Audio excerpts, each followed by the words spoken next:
I didn't get my call yet. I'm waiting for a call for a job that's happening soon. But if he's not gonna call me today, I will have to. I will see if I can call him tomorrow. Yeah. Okay. Space-Borne Organism is our next one. Here we go. Euclid. This one is the lowest rated one so far. Series. Oh, don't you dare give him an idea of one. I don't want that many series. Oh my god, I hope they call you. Yeah, if not today, then tomorrow. Like, it's a friend of mine. I know that I have a guarantee role. I just want to know which days. Special containment procedures. A space-based telescope on the Foundation control is to observe SB-2027 at all times. If SB-2027 is detected by satellites, it is to be dismissed as an asteroid. Class C amnestics are to be dispersed to terrestrial astronomers that detect SB-2027. If any data demonstrating the existence of SB-2027 is published, data must be seized in Class A amnestics dispersed to all readers and authors. Unmanned probe A-227 is to remain within 5,000 kilometers of SB-227 at all times, and is not to enter any area within 1,250 kilometers of SB-227. Just keep your distance, I get it. I hope they call you bad names. Okay.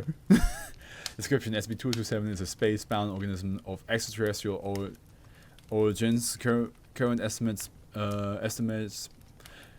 what's wrong with me? Current estimates place SB-227 at between 200 to 350 kilometers in length and 100 kilometers across. That's a big asteroid.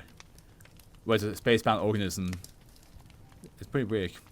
SB-227 maneuvers using several jets of gas on each end of the body and poop phase. No, Zeno. I know that people call you that, but we don't have to share the same suffering. Don't worry about it. They will one day stop calling you that, because they're wrong. Gas emitted by SB-2027 appears to be made up of a mix of hydrogen, methane, and of argon. Argos! SB-227 lacks a primary propulsion method and is propelled entirely by its own inertia. As of SB-227 has been confirmed to be made up of several zoids, similar to siphonophores, such as Physalia physalis or the Portuguese man of war. Each zoid appears to perform functions such as propelling SB-227. SB-227 is covered in a hard exoskeleton that is made up of several hundred individual flat zoids. Even I don't know what it is. Yeah, actually, let me look up, like, how the fuck you say this? Zooid. Zoid. An animal arises from another by budding or division, especially of the individuals which make up a colonial organism typically have different forms and functions. I see. Sounds something they would call me in high school. You fucking Zoid. Is that where Freakazoid got his name? The number of gas jets on the exoskeleton can be determined with as many as 40 observed at times. SB-227 feeds on a strong concentration of gamma radiation.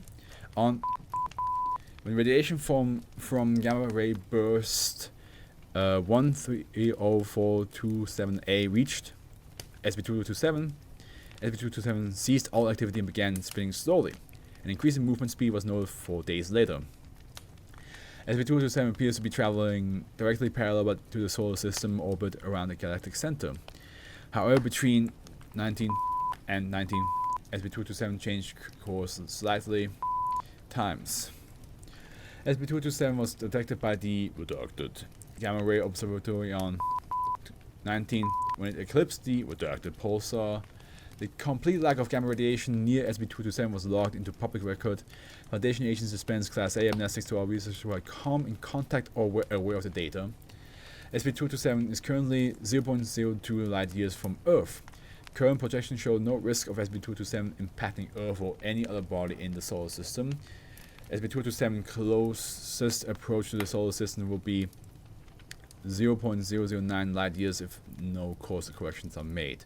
So if I understand this correctly, it seems to be a giant organism that looks like an asteroid, but it's made out of multiple beings that are like attached to each other. That are like, it's like a colony of a terrestrial life form attached to each other that makes it look like a giant asteroid, which also seems to be shooting out gamma radiation. Addendum 1. On 2000, a Foundation-operated probe launched on 19. Rendezvous with SCP-20227. However, when the probe entered a zone 100 kilometers over SCP-227's body, probe A-2027 was struck by a powerful gas jet, damaging the probe docking club. Damn, they have weapons of defense. Probe A-2027 has since been ordered to remain in a 5-kilometer orbit above SCP-227. But you see, the Foundation has clearly identified this flying object. That's true, they have, yeah.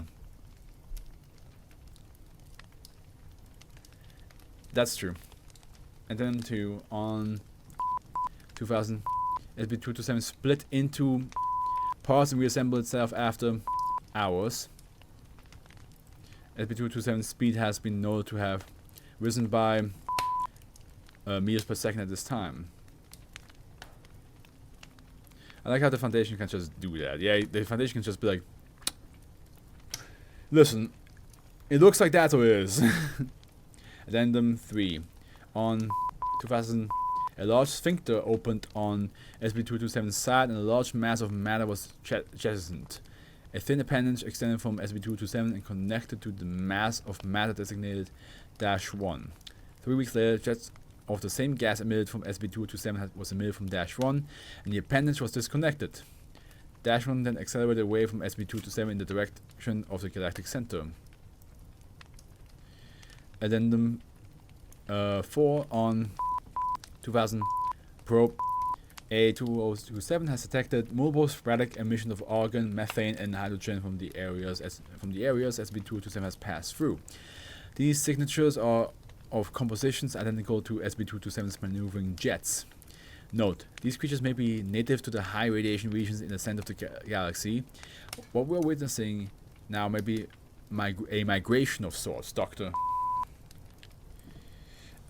I always wonder how they find this shit out. I mean, the fact that they, keep the last part of the year blank, like it says like 2000 blank. It could be that this takes place in 2099 and they have the technology to find this stuff out.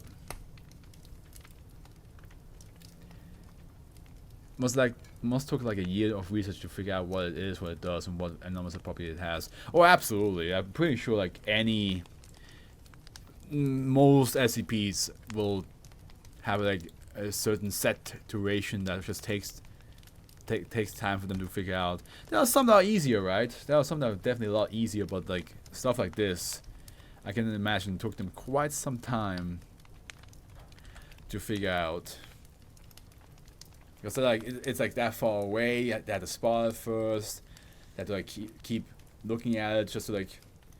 The Foundation running across shit that logically have no way to know about is like a running gag at this point. Yeah, like this one, like how did they even how did they know that this was happening? But again, we could make the argument because the last two digits of the year was blanked out. You could argue it takes place like in the far future where they have easier methods of detecting things. So, but yeah, in the same time, there's like a couple stuff like there's no way you should know about this.